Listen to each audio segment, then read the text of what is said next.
late fall or early winter of last year, I had Greg Pepping on, who, as you know, is the executive director of the Coastal Watershed Council. And we were talking about the prospect that has been brooded about by City Council and a lot of people about whether or not there should be recreational use of the riverway, and particularly paddleboarding, things like that. So we thought it was entirely appropriate, having talked to Barbara and expressing her concerns to me, that there is another side of this question. There's another very significant side of this question, and that is about the habitat conservation. That really we needed to be mindful of that, particularly along the riverway when we're talking about infusing, people into a natural environment like that. So I'm delighted to have you here. It's going to be a terrific show. Let's start with Jane. Jane, tell us a little bit about yourself and how you became involved in the San Lorenzo Riverway and really with the issue of paddling as well. Well, being part or outside in nature always has been really important to me from early on. And I was a dreamy, highly imaginative child, so nature became my friend, my teacher. So when I moved in '72 to Santa Cruz, the San Lorenzo River became my piece of nature, my friend. And on my daily walks, just about daily walks, I got to know the feisty river really well and the wildlife, and I was totally enchanted with it. And seeing the snake go down the gopher hole, and seeing the frogs hide in the tule, and so I learned over time that my experience wasn't really shared with other people, that they saw the San Lorenzo River as a draining ditch, a piece of nature that was injured beyond repair. And I kind of went into deep frustration about it because I felt that the river was neglected, mistreated, and not valued. And then I met other people who shared my river love, and they were activists, and I realized that I had to stop whining, roll up my sleeves, and get engaged.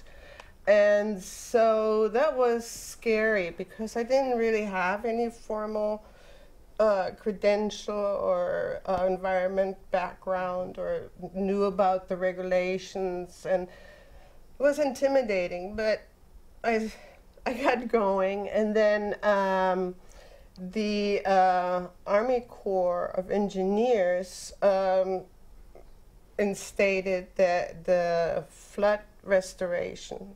Right. And with that came that the enhancement plan for, I think, 1984, from 1980, well, in the 80s, needed to be revised in order to include the new. And the city council at that time formed the task force and to bring out a environmental friendly plan. Right. And so we produced the San Lorenzo Urban River Plan. Right, exactly. And it got adopted by the city. And then I stayed involved in the river issues.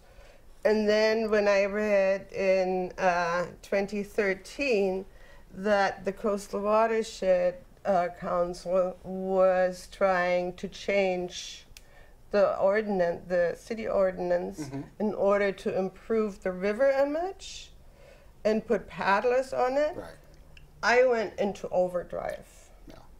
Because with all my love and my observation that I had so plenty of, I knew that this was an ill-conceived plan. And so I tried to contact every agency I could find. I mean, federal, state, local, county, and I couldn't get traction because there wasn't any river data. Right. So Then, after the first event, I heard an eyewitness report about the panicked birds and how there were some killed, and how the native rescue, animal rescue, had birds that had gotten damaged. I went and found people to monitor the upcoming 5 events, and everybody who came and witnessed and monitored became active because they were shocked in what they saw. And so over the time I have stayed engaged in the river issue, and then I felt we needed positive awareness about the river. And I asked Barbara there you go. To start the San Lorenzo River blog. Great ally. And then Lisa and I, we were on the advisory group for the paddle program. And we also worked on the danger document. So there's several things that struck me, as you said, that people don't realize what part the Army Corps of Engineers plays in the riverway and the levee and that. I, as you know, have run for city council a number of times, and I always say that the city has turned its back on the river. There's no river-facing businesses. There's really nothing happening there. And so I share that concern with you. And also, I will say that we had Bruce Van Allen on a show. He and I did a show and talked about the plan that you discussed, went all the way through it. Wonderful, groundbreaking document, a great template for what we can do for the river. So it would be nice to take a look at that again. But so thank you for that. Thank you for all the great work and the depth that really shows of your engagement in that. But let me get to Lisa now. And Lisa, tell us something. Our viewers, share a little bit about yourself and how you became involved in this particular issue. Thank you, Steve, and thanks so much for having us. It's really wonderful to be part of this sort of opportunity to just share our piece of what we've experienced, and it's great that you're getting updated, so you have questions for us. Absolutely. I got involved with the river a few years ago when I became a birder, and the San Lorenzo River, some people may not be aware of this, but it's out of 100 rivers in our community, it's the top 13 for species of birds. So it's rated one of the, it's a wonderful place if you're a birder to go. It's also a corridor, so you not only have birds that are coming by and passing through, you have birds coming up the valley and coming up the river and different levels of habitat. So my involvement with San Lorenzo River really started just only a few years ago. And as a sailor, my entire life I taught sailing, and I used to teach rescue sailing. I used to teach, and I brought my family paddling many, many times to Elkhorn Slough. And I love the ocean and I love water, and I used to work for O'Neill. Teaching sailing on the ensign boats. And we've had Dan Hafley on from time to time. Yeah, well, I was way before that. I was during my college years. Wow, I don't want to date myself, but that was one of my jobs in well, college. wasn't that long ago, I'm sure. So, some of my viewers would agree that it could not have been that long ago. I didn't mean to say that. So I am very familiar with concepts of boating and rescue and danger. So between my concern for humans on the river, and this is really a levee at this point. It's not a natural. It's not a natural confluence. It's an actual levee with a lot of rebar and retaining walls and gabion wire baskets that frame several miles of the river on both sides, half mile on each side. I didn't know that. So I come to the river with, I'm a bird photographer, I'm a birder, and I have a background in sailing and boating. So when I first went down to the river to observe this pilot paddle program that was taking place that Jane was mentioning, I went with a very open mind. and I had left home saying, I'm not going to make a decision about this. I'm going to be open-minded. And, right? Really? And so I get down there, and I came from the Ocean View Avenue side. I came from the Riverside Drive, and I walked down, and I stopped and talked to a man that was a maintenance worker there. And I said, oh, I hear this pilot paddle program is going to be starting. And he goes, yeah, I don't know where it's starting, but it's going to be down here a little ways, probably. And we stood and chatted for a while. And in about 5 minutes after standing there, 3 enormous black-crowned night herons were soaring down the river in this just as fast as they could go, and they flew up, and we were in awe. And I said, well, wow, that's incredible. And I had my camera out, and I'm looking at him, and he said, I've never seen anything like that. And I said, oh, I see. And just right behind that was a flotilla of boats, of the paddlers coming down the river. And what was happening in a very short time is pretty much all the birds were leaving the river, and they were flying into the sky, and just, it was pure chaos. And that was my very first time experiencing that. And as a birder, we're very sensitive to birds taking off. What's causing it? Is it a hawk? Is it a somebody in the river? So that was my first experience. And as I watched the paddlers in the river another time, the river is pretty narrow. It's I think at the widest point there's 150 feet. So it's very hard to get distance from, if you're on a boat, a paddle boat. Sure, of course. Even if you're moving quietly, it's hard to get enough distance. And especially when there's a mother duck, they can't fly away. They're paddling as fast as they can. But the second event that caused me to be very dedicated to not wanting to see birds, paddlers on the river, was when I videotaped the flotilla of boats coming down, and there must have been, I mean, there's at least 50, maybe at least that many boats coming down. And watching the birds from Laurel Street, in particular, a green heron family crossing back and forth on the river. And they were being moved down the river toward the mouth of the river. And some of them tried to go back over this group of boats, but there were so many, they kept getting pushed. So several of the green herons were being pushed south toward the opening. And the problem with that is that a family of young green herons, they need the cover of the greenery to hide. Of course. Yeah. And when videotaping, watching them get closer and closer to the river mouth, there's no vegetation down there. So this one green heron was exposed, and in the video or in the picture, you can see that there's just no way for this bird to get back. And he got flushed into the air once again at the bend just before the trestle. And all of a sudden, a peregrine falcon grabbed it in front of all of us. We were watching. But of course, the paddlers didn't even know this was going on. But as a birder, I videotaped it, and that video is available to see on this San Lorenzo River Wildlife website, along with other pictures. It was, I know Jane followed this green heron family from its inception, and it was pretty upsetting. I should say. And now, peregrine falcons eat birds. That's nothing unusual for them to grab another bird. But what was frustrating was watching the birds being pushed out of the habitat. And along with a couple other birds that had flown up to the vehicle bridge and had been killed by cars, so they'd been flushed up. So that's what started it for me. That was the beginning.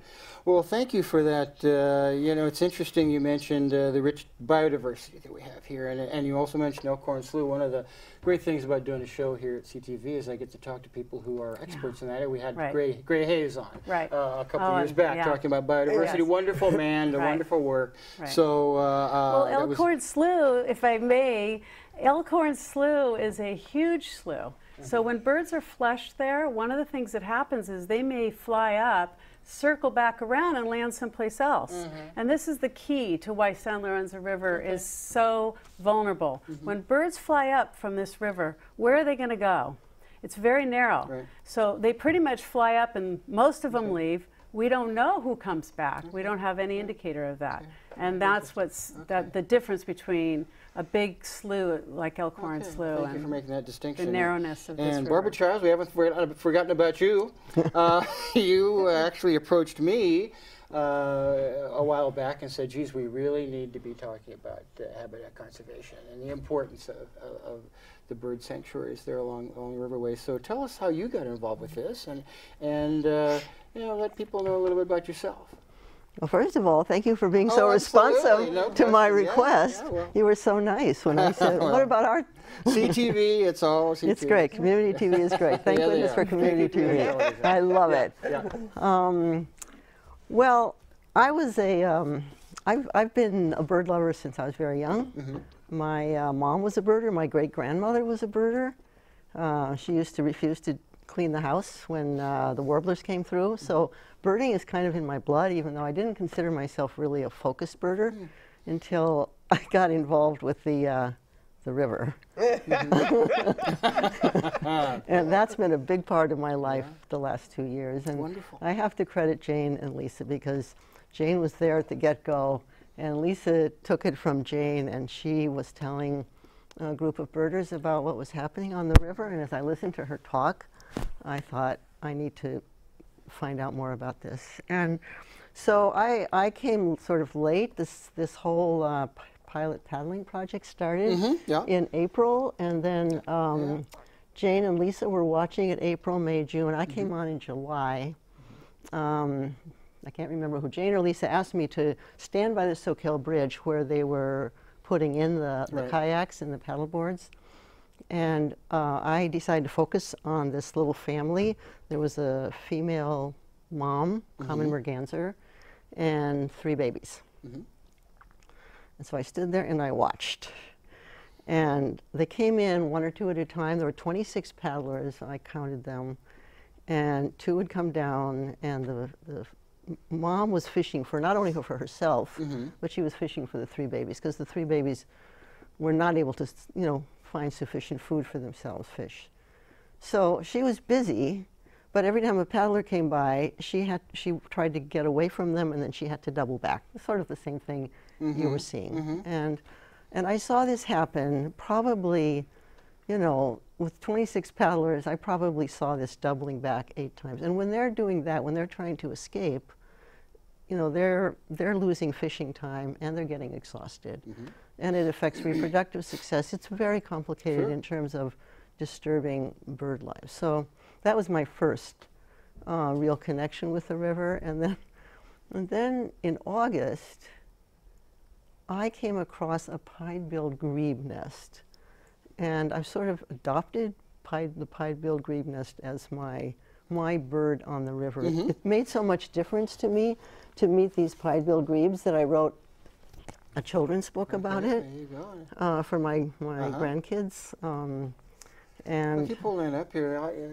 There we go, and they'll get us a little picture of that. There we go. See, through the marvels of panning a camera, you can get kind of an idea of that. Hold it up just one more time. I'm sorry. There you go. There. They can see a little bit of that. Great. So yeah. So anyway. So you probably can't see the baby. I had to stay up on top of the levee. I didn't want to interfere with the process. Of course, yeah. But there's a little baby pied-billed grebe in there. And this is what I wrote just, I wrote about myself as Granny Bee because I wrote about this for my grandkids. One week after she had found the nest, Granny Bee settled into her chair on the levee. I sat up on the levee, the river walk, because I didn't want to go down, with my binoculars and my camera. And she said, she lifted her binoculars and saw that the nest was empty. Oh, she said to herself, both parents must be out fishing. But then she looked again, and she couldn't see clearly. She was so far away. Whatever was moving was very small, but she definitely saw something moving near the eggs. It had black and white stripes on its neck and head. Granny Bee saw a baby pied-billed grebe for the first time. It looked very different than its plain-browed parents. Granny Bee thought it was the sweetest looking baby bird she'd ever seen. That was true. I did think it was absolutely the sweetest. And I talk about pied-billed grebes all the time now. It's your bird. It's my bird. It looked just like a tiny zebra. Granny B immediately named the baby bird Stripey. Wonderful, So wonderful. that's my. Yeah. Well, you know, the river is very fortunate to have passionate, vigorous advocates like yourselves here in its defense and actually in supporting and promoting the things that we need to see along the river. It's not so much, well, we can't do this, shouldn't do that, but what can we do safely? Right. What can we do in terms of habitat conservation? What can we do to make the river as enjoyable for everybody as we can? And I think that's terrific. But in a lot of what you said, the urban river, certainly it comes through as an important urban bird habitat. Tell us more about that. Me? Yeah, please. Actually, let's let Barbara, because because Barbara wants to. So we're going to start with her. There's something called the California bird count. Okay. I think people, when they look at the river, they think there's not that much bird life on the river. There's some mallards, there's some coots, maybe the great blue heron. Everybody knows the great blue heron. But actually, the San Lorenzo River, just the urban river from Highway 1 down to the mouth, is considered a birding hotspot. Okay. Hold on for just one moment. One of my directors just told me reminded me that this is a live call-in show. And so, wait just one moment, if I can interrupt you, we actually have a call. Hi, you're on CTV. You have a question for our panel? I do. Thank you. Would you like me to tell you my question? We would love to. Go ahead. My question is that the San Lorenzo River the San Lorenzo River is a very important bird habitat. So why is an organization like the Coastal Watershed trying to promote recreation? We don't have an answer. We wonder. Yeah, and that's kind of what thank you, caller. That's what kind of we're talking about here. And it's one of the questions that I did ask Greg when we had him on. And I think the caller's question is a good one, probably should be more directed toward Greg than this panel. But this has been promoted through the Coastal Watershed Council. It's going through the city, of course. There's a lot of energy behind it for one reason or another, and that's why it's important to have people not necessarily pushing back, but to present the other side of the question. I'd like to comment on that. Please do. You know, I'm a believer in process, a good process. And when I heard about this seemed to be, to me, more of a special interest group wanting something as opposed to a community deciding we want something. And the city is working on their park master plan. And that's a process that they go through by inviting the community to comment on what is it that you'd like to see for the community. Right. And by doing that, we see the priorities of the community as opposed to putting something forward and busting it out. And for me personally, and I don't know about anybody else, but when I see a process done in a way that is involving everybody, and you see, oh, you're interested in running, oh, you're interested in photography, you're interested in whatever it is you're interested in, then you can prioritize those interests. And as a matter of fact, I understand the city of Santa Cruz did that park master plan, and when they looked at paddling, it was one of the bottom things that people wanted in this community. Walking is a big one. You know, there might be other things that you would like to add to that, but. Well, remember when the Coastal Watershed Council actually had the workshops and they did the survey, and at that survey it showed that people were more interested in hiking and walking along the San Lorenzo River, and percentage-wise, the paddling was lower.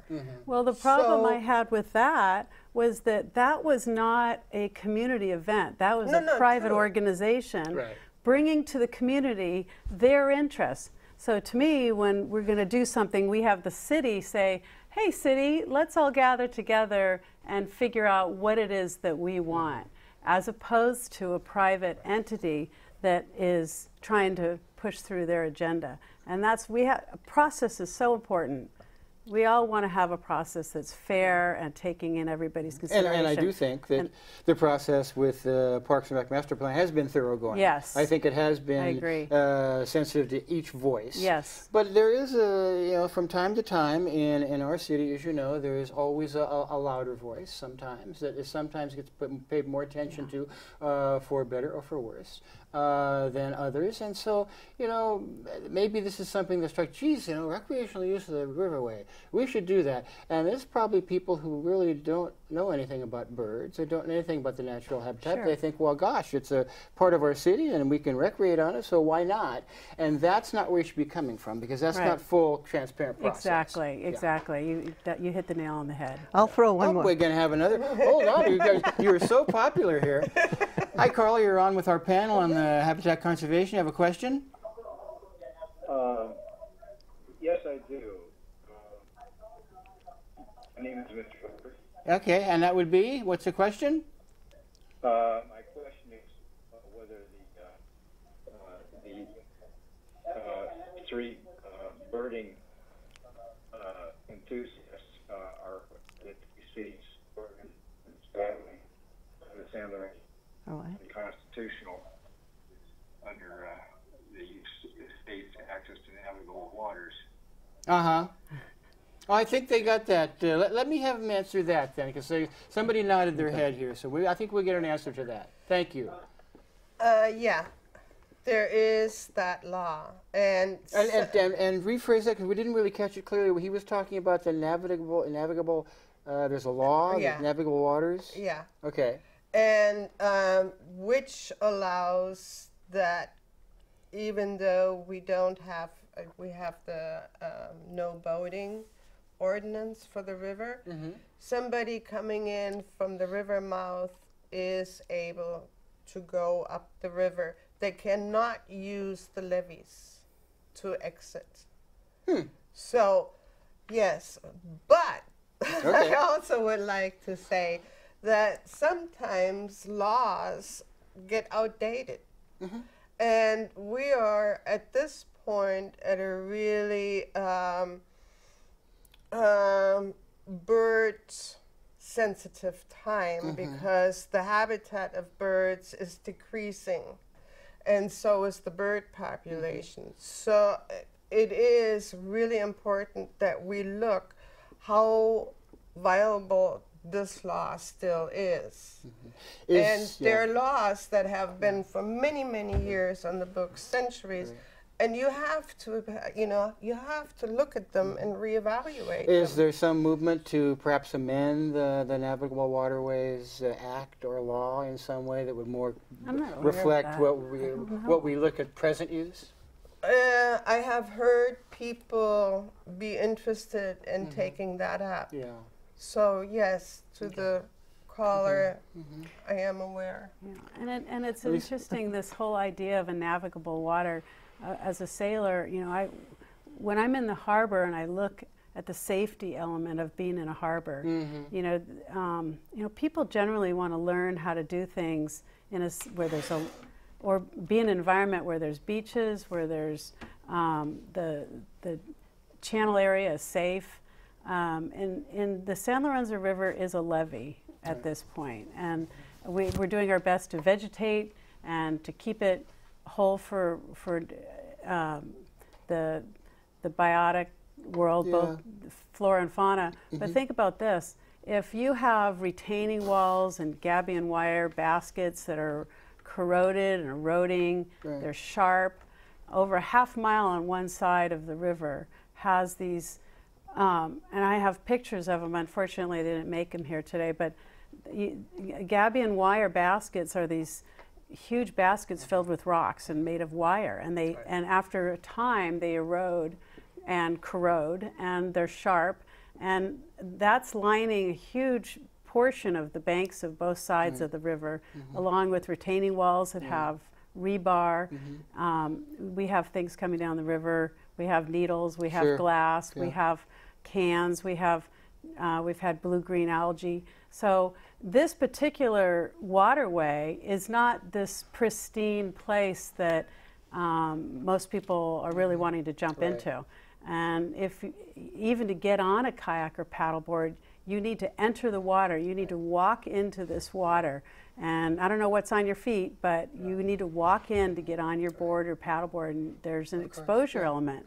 We don't know what's in there. And I think it's important to say that there are people of goodwill and good intention on both sides of this issue. Of course, the Watershed Council, yourselves, everybody wants the best for the river. Everybody wants the best for our community. So it's not an antagonistic relationship, I don't believe. I think it's one where we're trying to find some balance.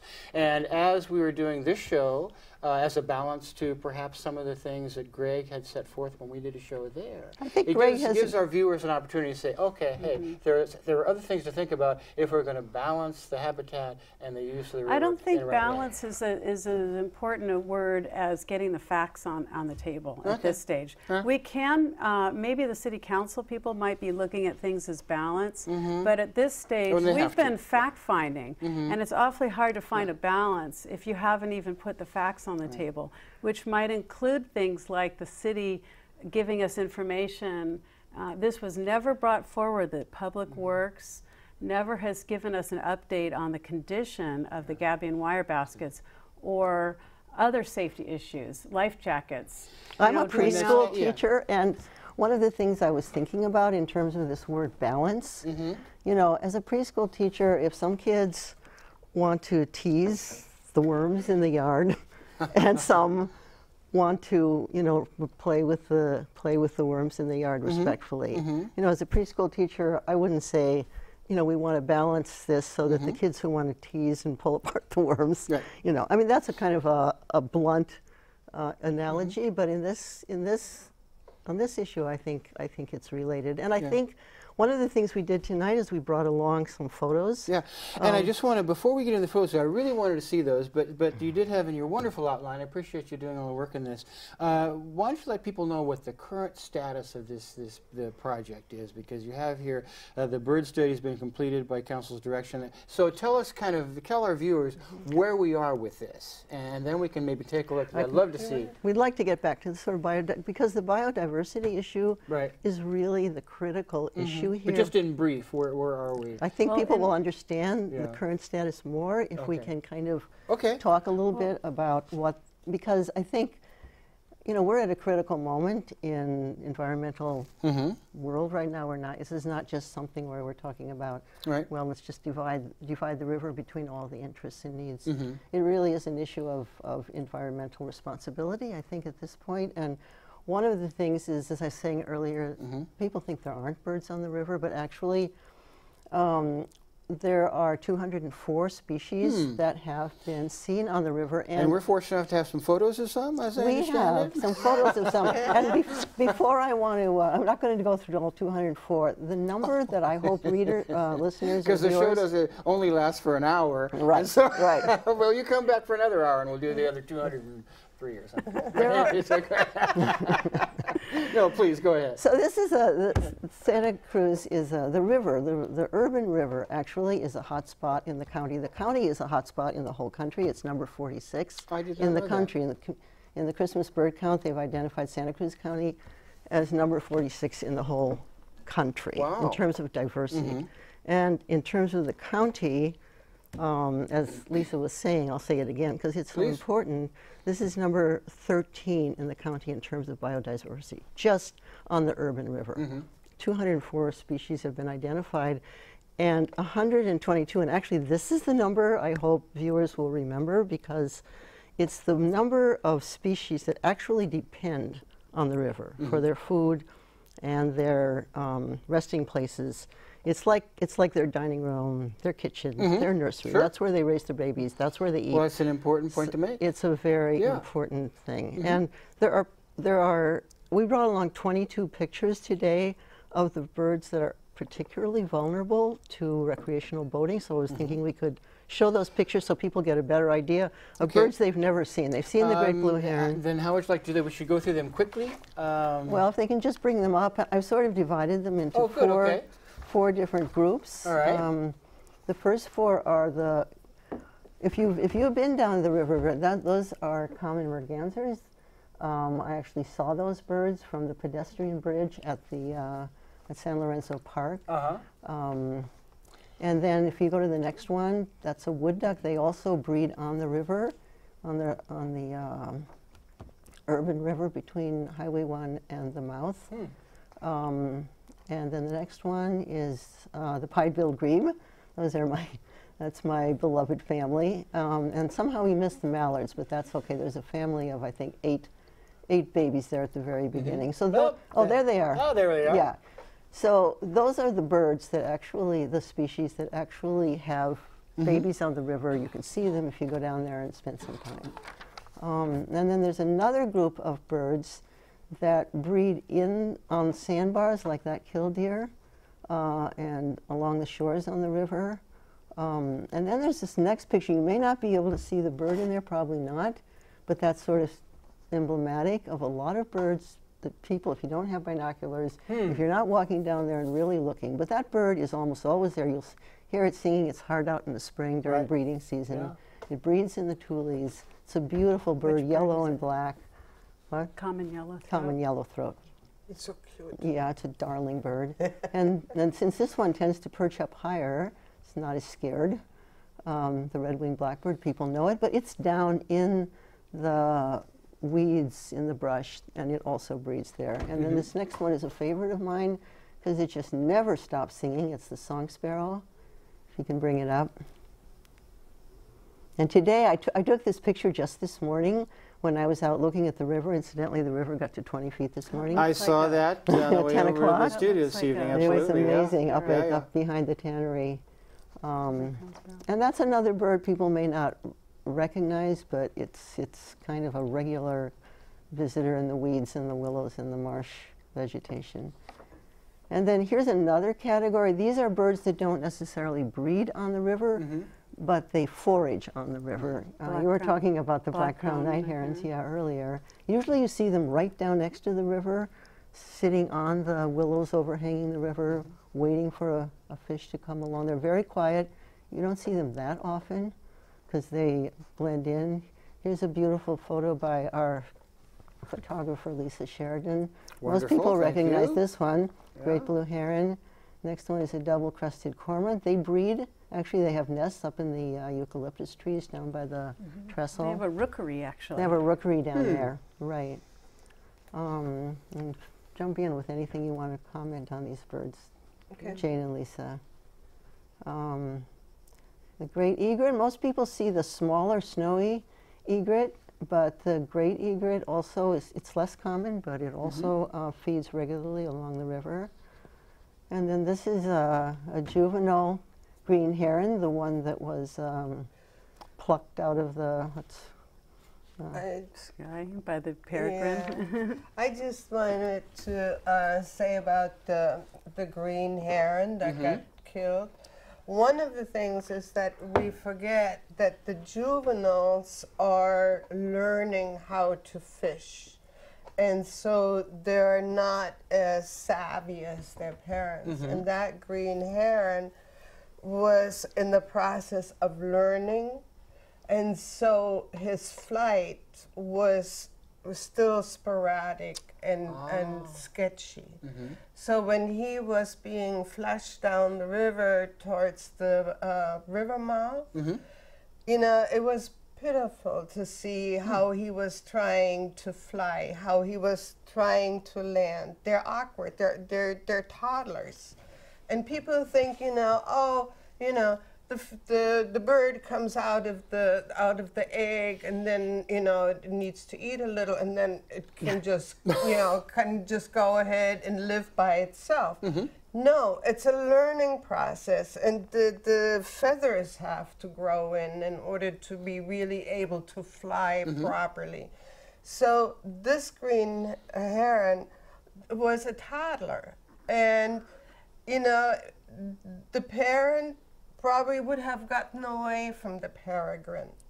But being still awkward, this bird couldn't get away. So, and I watched the parents teach the young one, you know, how to land on a wire, how to sit and on a branch.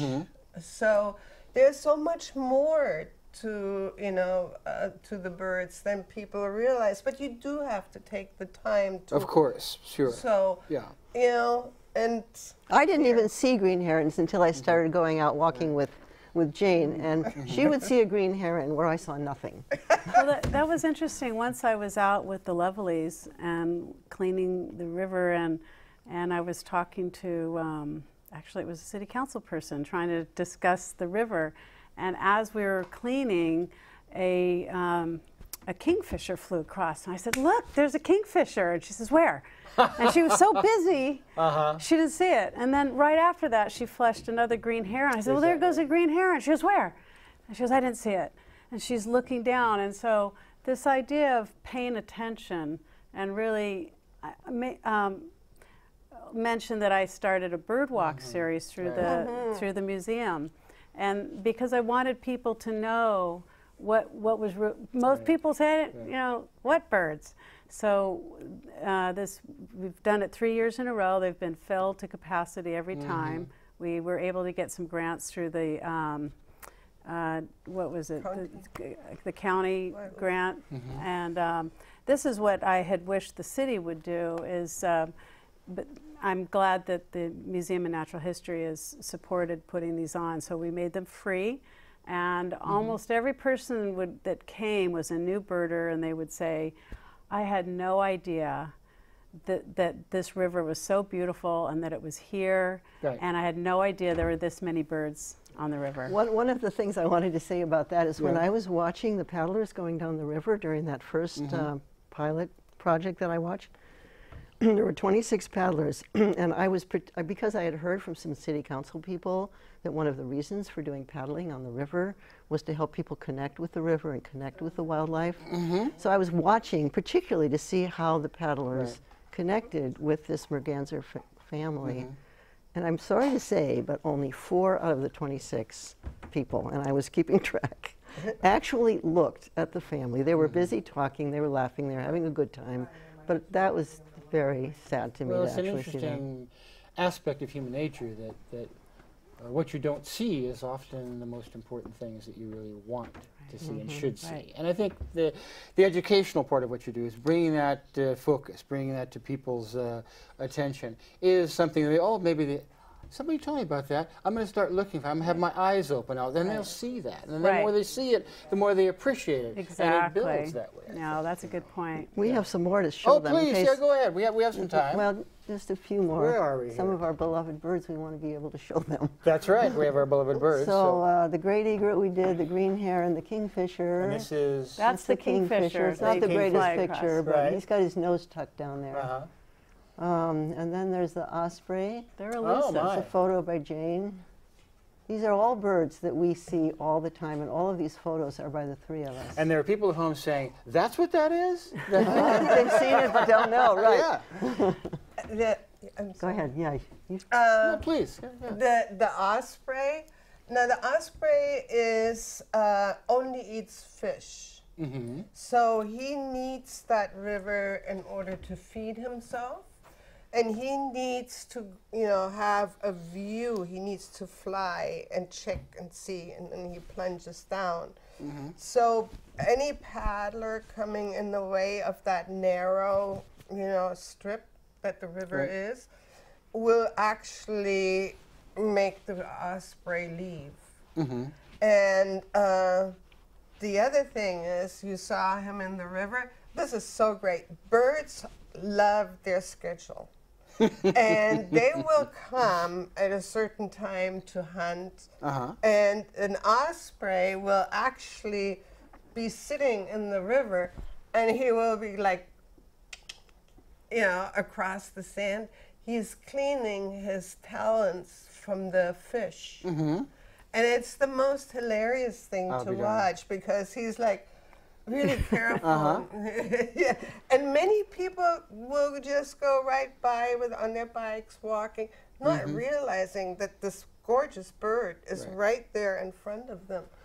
And so few people know that the pied-billed grebe, for instance, it's so busy you never see it. Well, birds are elusive. They're very elusive. That's They're the always nature. diving. They don't want you to see them. Right. They're trying to, you know, Well, and they create make a a living. distance. So busy people love, fishing, right, people go right. to see the seals. They just lay there. They see an otter. Oh, look at the Yeah. otter. The otter's Right. cracking something on its chest. Right. And that's wonderful. Right. But to really have the interest, Yes. and to really want to see the birds, you really have to pay You have to attention, really get, you know? and Yeah. somebody's got to key you into that. I Yeah. think, again, going back to the process and where this is at, a lot of people just, with good hearts, want Yeah. to activate the river, and I get that. That's the word they want they to use. They Yeah, of use the word course. activate. Yeah. For me, I want to be active outside of the river so that I can appreciate what's in it. Mm-hmm. But it does take learning about it and knowing that there is something there.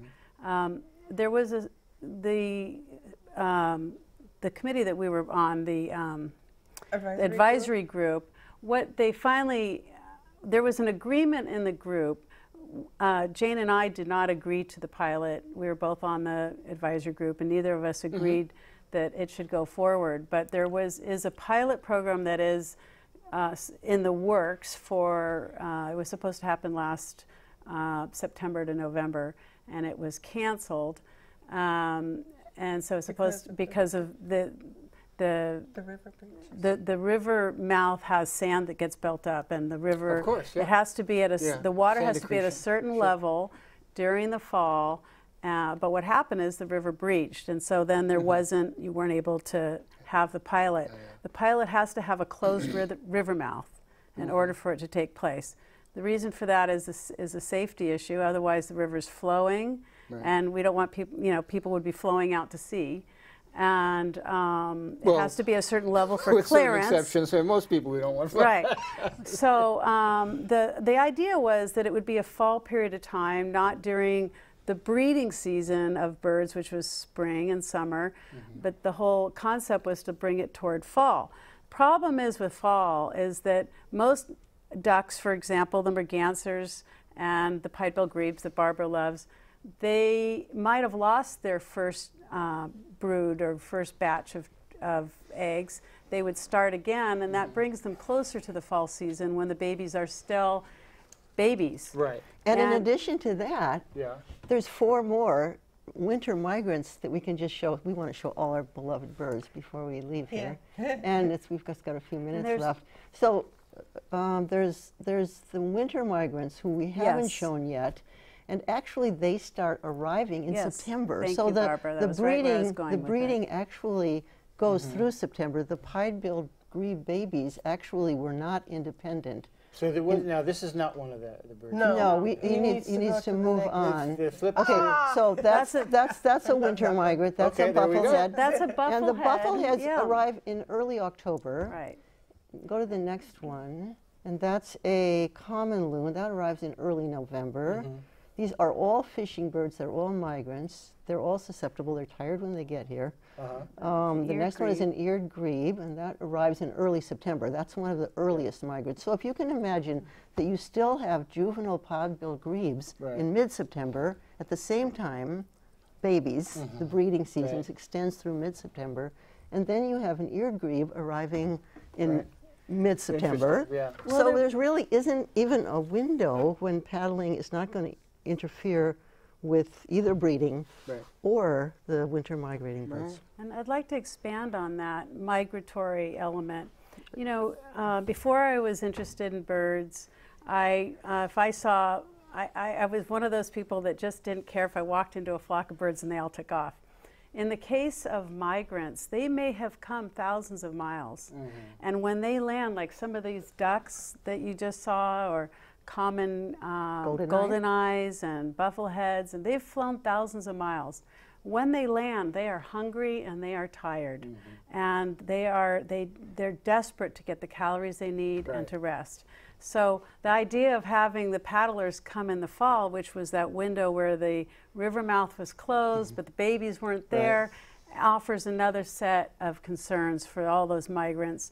And as Jane was saying, we have Was this a fewer- point that was made during the advisory period when you were talking about Yes, this, it and make was it clear to made. them that there are certain seasonal concerns about Right. bird habitats Yes. they need to be sensitive Right. to? Yes. So one of the questions that came up during that time was, well, how many birds do land, and how do we know these birds are there? Well, interestingly, there's never been a bird study done on the river, and the good part is that we do have. It's a small study because it's only from September to November. We do have a biologist that was hired to do a report, which has been done. Yeah, by, was the first, and that is on financed. And Yes. can people Yes. access that somehow? That is available on San Lorenzo River Wildlife. Do we have a graphic for that, or did you give that? Yeah. Oh, okay. But And then they. I was going to say another part to that. Oh, I'm sorry, just lost my train of thought. well, the interesting thing is, you know, the estuary stretch especially was supposed to be restored, vegetation restored. And because the river is, you know, has the coho and the steelhead as endangered species. So one of the things is the stretch that is under question for paddling is really short, but an incredible amount of money will be getting spent on that in order to, you know, recall Interesting. Why don't the you say how ordinance. short it is? People don't understand It's that. about a mile long. About a mile long. Yeah. Okay. And it has a restriction of, you know, it's going to be open for paddling just like fishing, you know, 3 days a week. So considering all that together, it's an incredible amount of money that is being spent on so little of a stretch. And the restoration, vegetation restoration should really be considered, you know, for that amount of money being spent. And I think But it that's, hasn't been done yet. and that's part of the discussion really, is that, you know, talking a bit about what we shouldn't be doing, but really talking about what we should be doing and what the city can be doing. Interpretive to support, signage. you know, to support habitat conservation, to support the bird population down there. It's a, you know, it's a great way to introduce children to the wildlife. I can tell you, as a sanctuary steward from Save Our Shores, the best learning tool that we have is taking school-age children out to a beach or on a riverway or something and saying, hey, you know, be a steward of this. So learn something about this. Right. you know. Yeah. So we only have a couple of more minutes, so we should do another show because I've learned so much listening to your presentations. And thanks really for doing all this great work and being so passionate about the riverway and conservation of habitat, because it is such an important issue. And I think it's an issue that's shared by everybody in Santa Cruz. But there are just there's not enough information, I don't think. But we have a couple minutes. Any last thoughts from you as we kind of go forward from here to protect our bird sanctuary, to conserve our habitat? Well, anybody can call any one of us at any time to get a personal tour of the river. Jane and I do a blog on the river, San Lorenzo River blog, and they can go on that anytime. And we've been writing things about the river for 2 years now. Yeah. So there's lots of information about the river. Yeah. Well, you had in your last thoughts here peaceable enjoyment of the river, and that was under you. What thoughts do you have about that? Well, that's another thing. I think when I go out on the river, I just love to see the river. I love to see the birds. I love to see the vegetation. I love to see the sycamores. I want to be in nature. And it wouldn't be the same if there were a lot of boats, a lot of kayaks on the river. There's so much hustle and bustle downtown. So I want the river to be peaceful, and I know the people I meet on the river want it to be a peaceful experience of nature as well. Hear, hear. Yeah, and I also you know, I really think it's important that the river communities work together. So I have done, I have engaged with the Valley Women's Club, and we actually have a estuary vegetation restoration proposal. So we're working on that, and it is really a question of bringing the community together and making them see how And that's a wonderful final thought. Really, thank you so much, Lisa Thank Sheridan, you. Jane Mio, Thank you, Steve. Barbara Childs, and thank you for not making me pronounce River Woman, which I was practicing on all week.